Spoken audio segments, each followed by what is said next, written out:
हाल बा भाई लोग आज के बकचोदी शुरू करे से पहले हम एक बात बताना चाहते हैं। यह वीडियो सिर्फ मनोरंजन के लिए है। आप लोग अपने दिल दिमाग गुर्दा लवड़ा लहसुन में नहीं ले तो भाई लोग बिना कोनो लवड़ा लहसुन के ना शुरू कर ले आज की बकचोदी।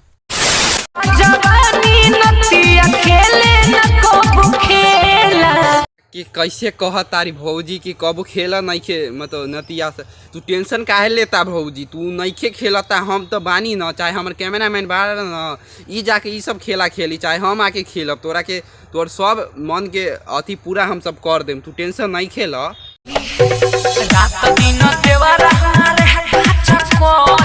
शौक से कहतारी ये भैया सब भौजी की रात दिन देवरे मारे कचा कच लागता कि एकर भतरा एकरा के कुछो नहीं खे करता, देवरे से खाली काम चलबावतारी।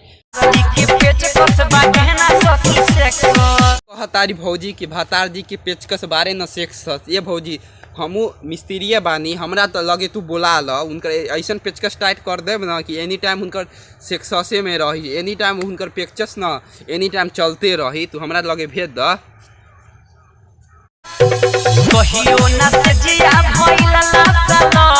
तोरी बहनी के तू टेंशन काहे लेता रू, हम बानी न, हम आब तो तोहर से जिया लाचा लच करब, चाहे अपन कैमरे मैन के भेज देता री ई जाई तो इहो तोहर सेजिया के लाचा लच कर दी।